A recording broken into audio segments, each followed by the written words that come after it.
ఇలా తెలంగాణలో ఎక్కడ చూసినా కూడా దగ్గర 600 రోజులైంది సర్కారు వచ్చి. 600 రోజులైంది. 2002లో ఇక్కడ ఒక ఉప ఎన్నిక వస్తే శాసనసభకు అప్పుడు మన వకీల్ సాబ్ పోల్చయ్య గారు అప్పుడు అభ్యర్థి. ఈ మెదక్ పట్టణాన్ని 2 నెలల నుంచి కృష్ణా నీళ్లు సముద్రం పోతున్నాయి, గోదావరి నీళ్లు సముద్రంలోకి పోతున్నాయి. గోదావరి మీద ఆధారపడేటువంటి ప్రాంతాలకు నీళ్ళు, కృష్ణ మీద ఆధారపడ్డ ప్రాంతాలకు నీళ్ళు.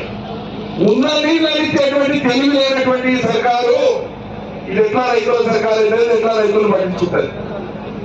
కాబట్టి పొలిటి ఫారంలో కూడా కుక్కేసి ఉన్నారు.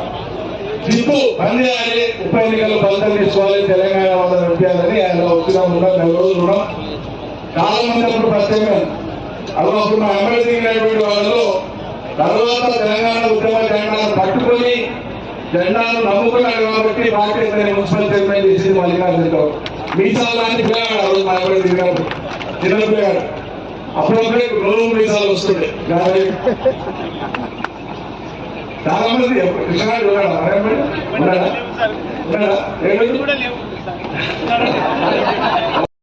ఏదో తెలుగు ఉంటుంది. నేను ఒక రోజు పైన తెలుగు చూద్దాము, బాగా అనిపించింది. పిట్లం చెరువు, ఎగ్జాక్ట్లీ పిట్లం చెరువు. అట్లా చాలా రకాల ఇబ్బందులు పడ్డా. అప్పుడు ఆ వనపర్తి వెంకటేశ్వర అని వాడే ఊరు వనపర్తి కాదనేది ఇంటిపై వనపడుతుంది. ఎక్కడున్నా అదే మల్లికార్జున చెప్పాలి. మధ్యలో రావుతున్నా అలవాటు పడిన దీనికి కరెంట్ అలవాటు పడుతుంది, రైతులకు అలవాటు పడుతుంది, కొనుగోలులకు అలవాటు పడుతుంది. వచ్చే పెట్టలో వస్తే ఎక్కువిస్తున్నాడు కదా ఆశపడ్డా, ఎక్కువిస్తా ఉన్నాడు కదా ఆశపడ్డాకే గొప్ప పెరిగిపోయింది.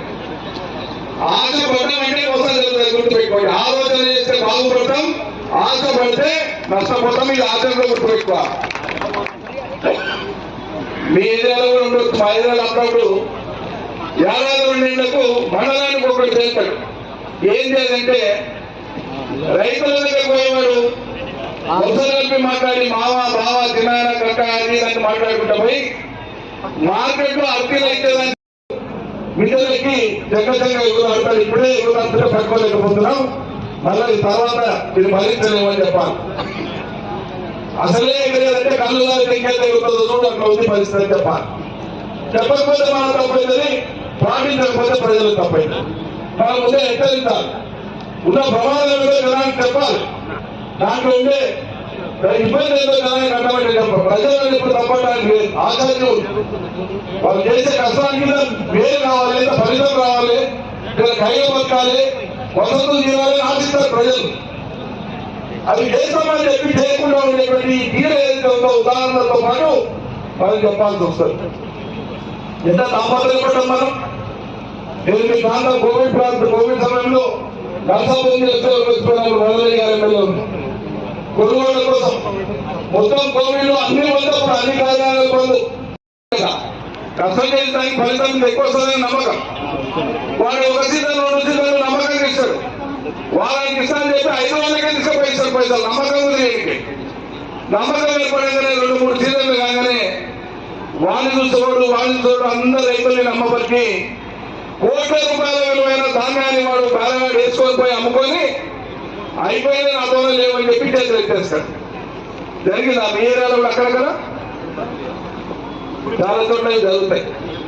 కేసీఆర్ కొనుగోలు ప్రారంభించినాక తగ్గిపోయినాయి వాస్తవం ఈ మోసాలు. అంతకంటే కొంచెం చాలా ఉంటాయి.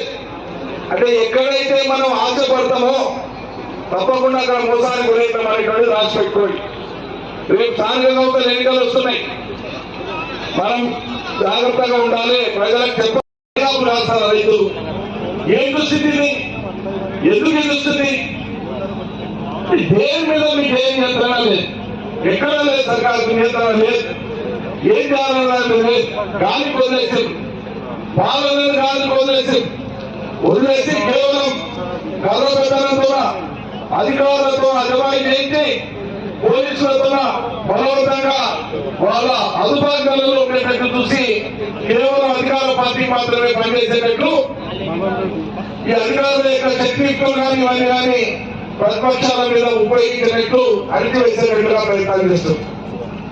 ఇదే విచారకరం మీద చూస్తామండి.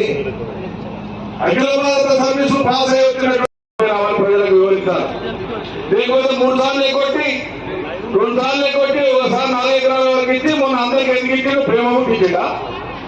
రైతుల మీద సడన్ గా ఎందుకు ప్రేమ వచ్చింది? ఇవాళ లోకల్ బాడీ ఎలక్షన్స్ వస్తాయి కాబట్టి లోకల్ బాడీ ఎలక్షన్స్ లో లబ్ధి పొందడం కోసం మన రైతు బంధు అందరికి ఇచ్చిండ్రు.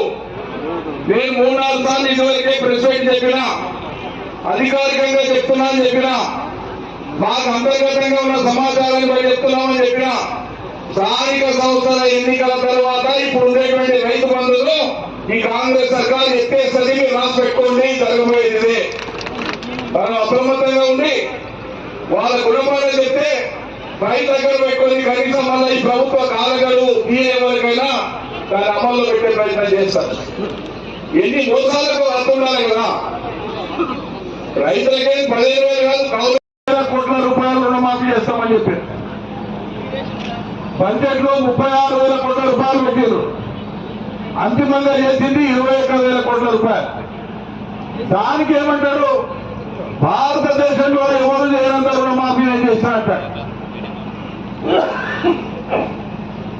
శుద్ధ అబద్ధం. కేసీఆర్ చేసిన రుణమాఫీ 28,000 కోట్లు. కేసీఆర్ ఏం చేసింది కనిపించాలా? నువ్వు చెప్పింది 49,000 కోట్లు, పెట్టింది 31,000 కోట్లు బడ్జెట్ లో, ఇచ్చింది 21,000 కోట్లు. అంటే సగానికి సగం కూడా ఇయ్యలే. సమావేశం జరుగుతున్నా కానీ అనేక మంది రైతులు సొసైటీల వాళ్ళు వచ్చి రుణమాఫీ కాని వివరాలని కలిసిపోయినారు. ఇందాకే మనం ప్రచారం చేసుకోలే. ప్రజలకు పని జరిగింది లెక్క, రైతు పొలంలోకి నీళ్లు వచ్చింది లెక్క, ఆగకుండా మోటార్ నడిచింది లెక్క, రైతు ఎదురు చూడకుండా రైతు బంధు వచ్చింది లెక్క, కొంటే పంటల డబ్బులు వారంలో రైతు ఖాతాలో పడ్డది లెక్క. ఇది చూసినాం మనం. వీళ్ళలాగా ప్రచారాలు చేసుకోలే. కానీ ప్రజలు నేను ఇంతకుముందు చెప్పినట్లు కేవలం ఆశ కల్పిస్తే అమాయకత్వంతో నష్టపోయిన మోసపోయిన వాళ్ళు చేయాల్సినటువంటి పని అప్రమత్తంగా ఉండమని. వ్యవసాయ శాఖ తప్ప కోవిడ్ సమయంలో అన్ని కార్యక్రమాలు సమీక్షపోయిన అందరికీ తెలుసు. కానీ రైతులు మనోనివ్వడం చెప్పగలదు, వాళ్ళకు వాళ్ళ ఆత్మవిశ్వాసం చెప్పగలదని కోవిడ్ సమయంలో సెక్యూరిటీ వాళ్ళు కూడా లేని పరిస్థితి. ఎందుకంటే వాళ్ళని మనమే అవాయిడ్ చేశాం. మనుషులు వీలైనంత తక్కువ ఉండాలి. 100 కిలోమీటర్ల దూరం నుంచి ప్రయాణాలు చేసి కొనుగోలు సెంటర్లు సంబంధించి సజావుగా కొనుగోలు జరిగి కోవిడ్ లో కూడా రైతులకు సజావుగా డబ్బులు వచ్చి ఏర్పాటు చేసిన ఘనత కేసీఆర్ సర్కార్. అంత మనసు పెట్టేసి నీళ్లు వానలు పడ్డాయంటే పైనుంచి నీళ్లు వస్తున్నాయంటే కింద అందరినీ అలర్ట్ చేసేసి ఎక్కడున్నారు మీరు ఏం చేస్తున్నారు? ఆ ప్రాంతంలో ఇన్ని సెంటీమీటర్ల వర్షం కురిసింది ఎక్కువనా? తెల్లారి 8 గంటల కల్లా వరద వస్తుంది మీకు. ఈ టైం కల్లా మోటార్ లాగాలి, ఈ టైం కల్లా చెరువులు నింపాలని అప్రమత్తం చేసి అందరితో పనిచేసిన నాయకులు చేశారు. ఇలా వీళ్ళకి ఏముందండి? భూములను నమ్ముకున్న గురించి వీళ్ళకి పట్టదు. భూములను నమ్ముకొని బతికేటువంటి రైతుల గురించి వీళ్ళకి పట్టదు. ఇప్పుడు ఉండేటువంటి పాలకులకు భూములను అమ్ముకునేటువంటి రింగు మాత్రమే వాళ్ళు, అది మాత్రమే వాళ్ళకి తెలిసినటువంటి ప్రతిభ చిత్తశుద్ధి ప్రజలకు ఉపయోగపడాలి, నిబంధనల మేరకు పనిచేయాలి. అంతేగాని మీరు రాజకీయ ఆ ప్రవాహంలో మీరు ఒకరైపోతే మీరు అధిష్ఠించినటువంటి ఆ సీట్ల ఆ వదిలిపోతుంది, అపచారం అవుతుంది. ఇప్పటి నుంచి వాళ్ళు జాగ్రత్త పడితే మంచిది. ప్రభుత్వం అటువంటి దుర్వినియోగానికి పాల్పడకుండా ఉంటే మంచిది చెప్పి మనం చేస్తా ఉన్నాం. మరి ఇలా వానకాలం పోయిన వానకాలం పోలిస్తే గతి లేదు. యాసంగి బోనస్ అసలు వేయలే.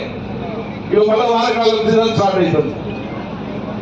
కాబట్టి పోయిన వానకాలం సీజన్ సంబంధించి ఈ ప్రాంతం మెతుకుసీమ సన్నవడ్లు అందరికంటే ఎక్కువ పండించే ప్రాంతమే. కాబట్టి ఎక్కువ బోనస్ రావాల్సినటువంటి వ్యక్తులు ఈ ప్రాంతాలు ఇస్తున్నారు. అందుకే వాళ్ళ ధర్నా పెట్టారు, మాకు కావాలని చెప్పి మొదలు పెట్టారు. ఇది తప్పకుండా ప్రభుత్వం దిగి రావాలి. ఇవ్వాలి, ఈ ప్రాంతానికి ప్రాతినిధ్యం వహించేటువంటి జిల్లా మంత్రి కానీ ఇతరులు కానీ బాధ్యత తీసుకోవాలి. ఇది వాళ్ళ బాధ్యత ప్రతిష్టగా తీసుకొని ఏదో విపక్షాలు మీటింగ్ పెట్టినట్టు మీరు ఖండిస్తే సరిపోదు. మీ నిలబడుతున్న రోజు ఒక జిల్లా కాదు, ఒక మండలం కాదు, రాష్ట్ర వ్యాప్తంగా యూరియా సరఫరా అనేటువంటిది రాష్ట్ర ప్రభుత్వం చేపట్టేటువంటిది ట్రేడర్లతో పాటు, అధీకృత డీలర్లతో పాటు, షాపులు ఉన్న వాళ్ళతో పాటు, సింగిల్ విండో ఆఫీసులతో పాటు మార్కెట్ ద్వారా కావచ్చు, వ్యవసాయ శాఖ ద్వారా కావచ్చు, కలిపి ఎరువుల బస్తాలు సరఫరా చేసేటువంటి విధానంలో దగ్గర రాష్ట్రంలో 9,000 సేల్స్ కౌంటర్స్ ఉంటాయి. మొత్తం ఒకటి కాదండి కాదు, ఎక్కడో ఒక 92 తోళ్ళ లారీలు లేట్ అయినందుకు ఆలస్యమైందంటే అర్థం చేసుకోవచ్చు. ప్రతి జిల్లాలో ప్రతి మండలంలో కూడా ఇలా యూరియా దొరకనటువంటి పరిస్థితి. రైతులు రోడ్డు ఎక్కినారు, ఆందోళన చేస్తున్నారు, చెప్పులు పెట్టారు, లైన్లలో పాస్బుక్లు పెట్టారు, రాళ్ళు పెట్టారు, గంటల తరబడి రోజుల తరబడి ఎదురుస్తున్నారు. పోలీసులను బట్టి సరఫరా చేయడానికి ముఖ్యమంత్రి చెప్తారు. వ్యవసాయ శాఖ మంత్రిలో చాలా సమస్య ముదిరినాక ప్రారంభంలో దాని మీద శ్రద్ధ చూపకుండా సమస్య ముదిరినాక ఢిల్లీకి పోయి ఇద్దరు మంత్రులు కలిసి ఒక కాగితం ఇచ్చి ఫోటో దిగి చేతులు దులుపుకున్నారు. ఈ రోజు అవసరమైనటువంటి ఇదే ఈ రోజు దొరకాలి. కిరాణంలో తీసుకొచ్చే వస్తువు కాదని 6 నెలల ముందే కేంద్ర ప్రభుత్వం దగ్గర మాట్లాడుకొని అలాట్మెంట్ చేసుకున్నటువంటి అలాట్మెంట్ సరఫరా సరిగ్గా జరిగేటట్టు చర్యలు తీసుకోవాలి. ఇది నిరంతరం వ్యవసాయ మంత్రి అధికారులు భూముల మీద పనిచేస్తే జరిగేటువంటి పని. అది కేసీఆర్ మాతో చెప్పించాడు కాబట్టి 10 ఏళ్ళ లైన్లలో చెప్పులు పెట్టే దుస్థితి రాలే. మోడీ మీద ఎంత గట్టిగా మాట్లాడితే అంతగా నన్ను నమ్ముతారేమో రావు గాంధీ అని నిన్న మోడీ గారి మీద మాట్లాడతాం. సరే బాగా ఇప్పుడు మాట్లాడు. మోడీ కన్వర్టెడ్ బీసీ అని మాట్లాడాడు. అంటే ప్రధానమంత్రి స్థాయి వ్యక్తి కూడా చురుకనే చేసి మాట్లాడాడు. మోడీని దించి రాహుల్ గాంధీని పెంచి 42 తెస్తాను నిన్న మాట్లాడొచ్చు ఢిల్లీలో. సరే బాగానే ఉంది.